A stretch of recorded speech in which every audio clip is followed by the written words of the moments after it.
पिएंगे गाजा भांग बोलबम के मंत्र में लागे देखो भैया कितना दम।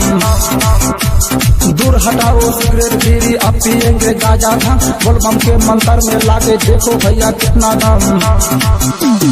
दूर हटाओ सिगरेट बीड़ी अब पिएंगे गाजा भांग बोलबम के मंत्र में लागे देखो भैया कितना दम। दूर हटाओ सिगरेट बीड़ी अब पिएंगे गाजा भांग बोलबम के मंत्र में लागे देखो भैया कितना दम। कामर कामर कामर लंदन से लाएंगे सावन में देवघर जाएंगे।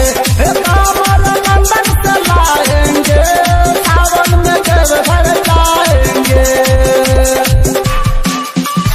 देवघर जाएंगे देवघर जाएंगे। मनीष रक्सौल सावन में देवघर जाएंगे सावन में देवघर जाएंगे।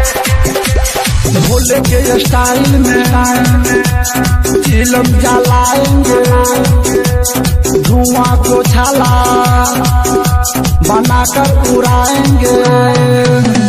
भोले के स्टाइल में चिलम जलाएंगे धुआं को छाला बनाकर उड़ाएंगे। कामर कामर कामर लंदन से लाएंगे सावन में देवघर जाएंगे। कामर लंदन से लाएंगे सावन में देवघर जाएंगे। देवघर जाएंगे देवघर जाएंगे।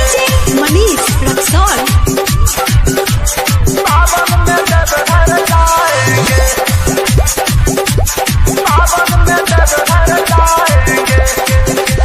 सभी कामरिया को तारा पिलाएंगे भामा के गाना पे सबको नचाएंगे।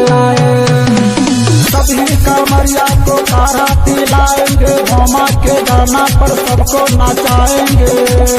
कामर कामर कामर लंदन से लाएंगे